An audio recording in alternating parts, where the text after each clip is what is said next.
V Gornji Radgoni bi letos v terminu od 22. do 27. avgusta potekal 58. mednarodni kmetijsko-živilski sejem Agra. Ker pa se je epidemiološka slika znova poslabšala, ukrepi pa ponovno zaostrili, je predsednik uprave Pomurskega sejma Janez Erjavec včeraj sporočil, da je programski svet sprejel odločitev, da se sejem prestavi na leto 2021. Pomurski sejem je v tej 57-letni zgodovini imel veliko nekih prelomnih trenutkov. Vse od leta 1967, ko se je združil z Ljubljanskim sejmom oziroma Gospodarskim razstaviščem, pa do ponovne razdružitve v letu 1993,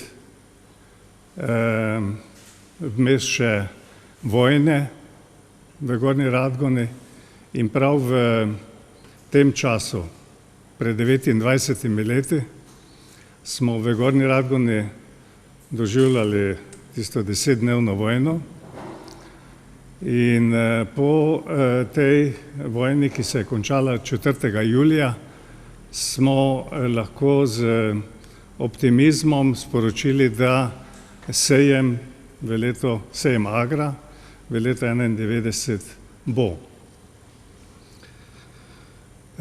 Tokrat je seveda kazalo vse dobro. Leto 2020 smo začeli zelo optimistično.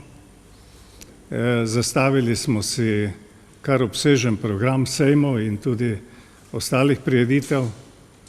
Kar 6 strokovnih sejmov smo imeli na programu v 4 sejemskih terminih in 7 mednarodnih strokovnih ocenjevanj.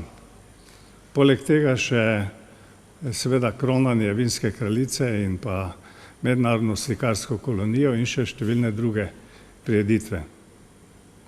Toda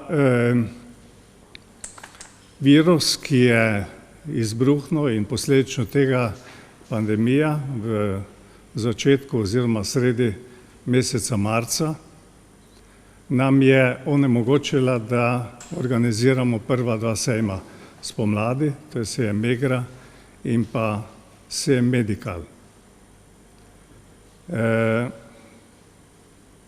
Ko je v začetku junija bila razglašena konec epidemije, smo intenzivno delali naprej na Agri, kajti verjeli smo, da bo po razglasitvi konca epidemije tudi virus in problemi z virusi nekako izginil oziroma vse pojenjal in da bodo pogoji za organizacijo sejma Agra prav gotovo v avgustu ugodni.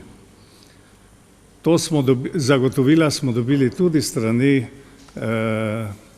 Nacionalnega inštituta za javno zdravje, tudi strani Ministrstva za notranje zadeve, tudi pisna zagotovila, da pač prireditev lahko izvedemo, seveda pod določenimi pogoji, ki smo jih pa tudi že dobili strani drugih sejemskih hiš v Evropi in še posebej strani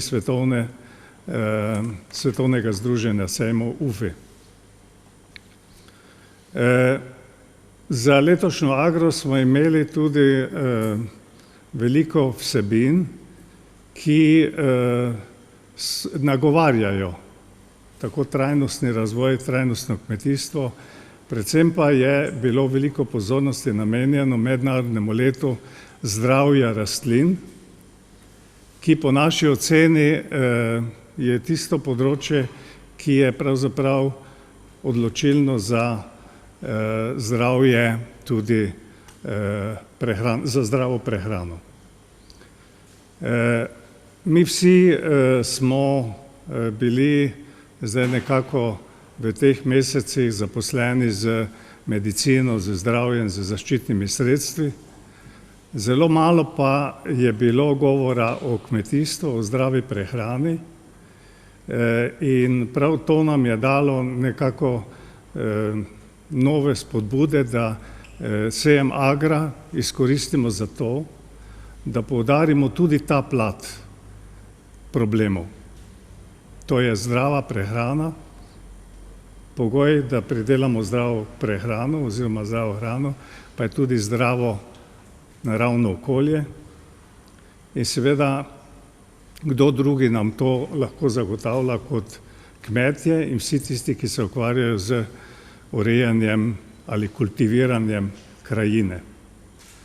Zato smo bili vse do zadnjega optimisti in vse do včeraj, ko smo imeli sejo programskega sveta sejma Agra, na kateri seveda, katero predseduje ministrica za kmetijstvo in pa člani so pa pravzaprav predstavniki vseh najpomembnejših inštitucij, ki pokrivajo tako kmetijstvo kot tudi gospodarstvo nasploh.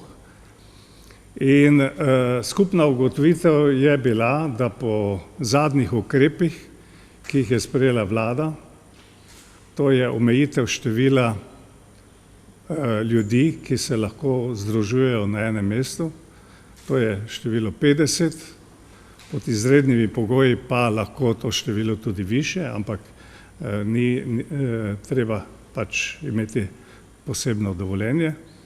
Smo ugotovili skupaj, da pod takimi pogoji sejma Agra ne moremo organizirati. Kajti bilo bi preveč rizično in tudi neodgovorno od nas kot organizatorja, da bi sejem odpovedali mogoče v še kasnejšem terminu, ko bi tudi razstavljavci in naši poslovni partnerji vložili preveč svojega dela in tudi energije in sredstev v samo pripravo. Zato smo v izogib seveda temu sprejeli odločitev, da sejem Agra v letu 2020 odpovemo. Seveda z razmišljanjem, da pa tiste projekte, ki so že v teku, to so mednarodna ocenjevanja, peljemo do konca.